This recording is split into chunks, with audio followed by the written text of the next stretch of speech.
Thank you, Yavapai County Democrats. It's been a few years since I've been able to make this dinner, and I think this is the largest group of attendees I've seen here, so congratulations on that. And I know it's been an even longer time since you've had a governor at this dinner, so I am so happy to be here to celebrate with all of you. Representative Longden, Jennifer, thank you so much for that amazing introduction. I can speak for all of us in this room when I say that we are lucky to have you serving us in the state legislature. I'm especially lucky that you're my representative, and you're genuinely one of my favorite people in the entire world. And so with that, I'll take a moment of personal privilege to wish your brother, who helped you get up here on the stage, a happy birthday today. Happy birthday, Mark. He told me not to do that. Thank you also, State Party Chair Yoli Marano, for being here, and to Yavapai County Chair Kathleen Sauer for inviting me to be here with all of you tonight. This is an amazing event. I know it took a lot of work, so congratulations to you and your team for putting it together. And congratulations also to honorees Lindsay Bell and John Lutz. I am so fortunate to personally know you and have worked with you, and I can say without a doubt that your work building up the Yavapai County Party is a big part of why I'm standing here tonight as your governor. To all the volunteers, activists, and organizers and staff here in the room, thank you for the work that you've all put in to get us here today. We wouldn't be here without your tireless support and dedication. And I should also add congratulations on your 50th anniversary. My first experience in politics was knocking on doors and becoming a precinct committee woman in my legislative district. And so I never take for granted the hard work that's being done at the local level.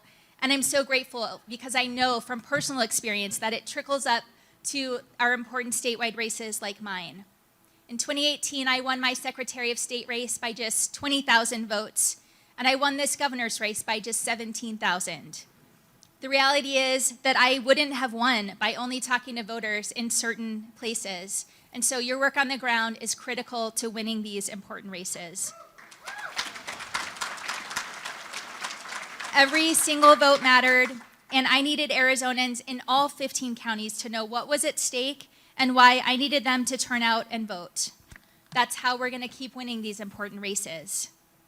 And I know we didn't get here solely because of the work that we did last year. This is the culmination of a decades-long effort to grow our party both at the county level and state level and prove to Arizonans that Democrats are the ones who will fight for opportunities for everyone. We will focus on solving our state's toughest challenges, and we will always protect our democratic freedoms and rights.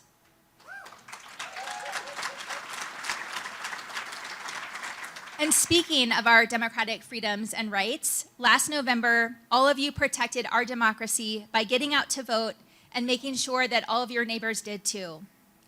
Up and down the ballot, these extremists continue to push the big lie, and they have pledged their allegiance to the MAGA movement. I'm proud and incredibly grateful that Arizona voters rejected every single one of them. At least at the state level. We have more work to do. But the 2022 election was about much more than what Arizonans rejected. It's about what we are doing to move Arizona forward, and again, there is still more work to do. Everyone here is probably still catching your breath after all the hard work you put into the last election, but as you've heard from other folks tonight, we have another big one just around the corner. We're gonna keep fighting to protect our democratic freedoms, so long as the other side keeps nominating election deniers and conspiracy theorists. Democracy is not a spectator sport, something I know you know or you probably wouldn't be here tonight. It's going to take all of us. And of course, we plan to do whatever it takes to win the US House and Senate seats and deliver our electoral votes for President Biden again. These are incredibly important races, but we also have the opportunity of a lifetime in 2024. We can win both chambers of the state legislature.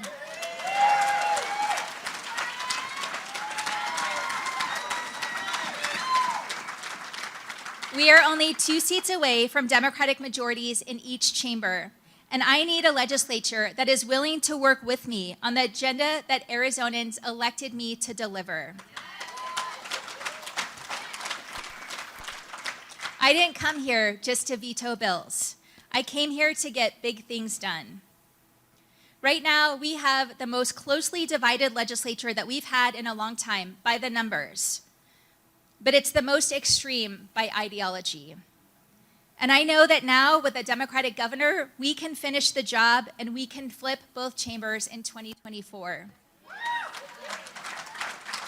I promise you, I know that we're all going to work hard, and no one's going to work harder than I will to help win these races and get a Democratic governing majority in 2024. And it's going to take all of us. We all need to fight together on this. Imagine for a minute what we could do with majorities in the legislature. Instead of vetoing a tax on women's reproductive rights, we could expand reproductive freedom and repeal that draconian 1864 abortion ban.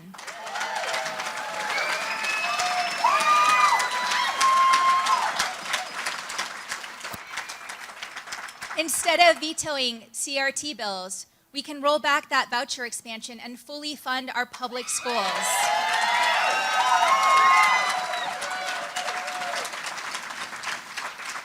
Instead of vetoing senseless bills about drag shows or expelling members who peddle conspiracy theories at committee hearings,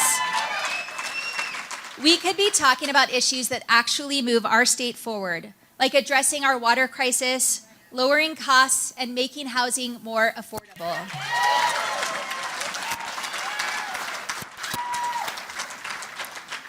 And while I know that there is so much more we could do with a governing majority, I'm also incredibly proud of what we've been able to accomplish in these first 9 months. My administration hit the ground running on day one to take on our state's toughest challenges and stop kicking the can down the road. On the issue of water, earlier this year, we came to a historic agreement with Nevada and California to secure the Colorado River's resources, and we've announced billions of dollars in new federal investments to conserve water and expand access to clean water for tribal communities. The billions of dollars that were made possible by the Bipartisan Infrastructure Law and the Inflation Reduction Act. We're not going to bury our heads in the sand just because this is a difficult challenge. We're tackling it head on. And that's why I set up the Office of Resiliency, which is wholly dedicated to water, energy, and land use solutions. And I'm looking forward to a report from the Water Policy Council that I named early on, which is tasked with modernizing our groundwater laws that haven't been updated for decades, but are so critical to our state's water supply. We have also established the Educator Retention Task Force to tackle another challenge. The reality is that we don't have a teacher shortage. What we have is a retention crisis. And actually, I really like the veto stamp. It's Governor Napolitano's, and it got passed down to me. But I vetoed 143 bills this past session. More than twice the previous record set by Governor Napolitano. And I warned legislators in both my inaugural address and my State of the State address in January that chasing conspiracy theories, pushing agendas for special interests, attacking the rights of fellow Arizonans, and seeking to undermine our democracy would lead nowhere. They didn't listen, but I kept my word. And I will continue to use my veto stamp when necessary, but I would so much rather get back to the work that Arizonans elected us to do.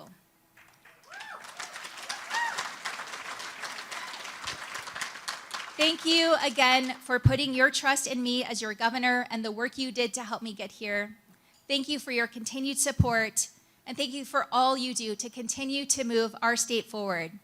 Now, after we enjoy the rest of the evening, let's get back to work and go win in 2024. Thank you so much.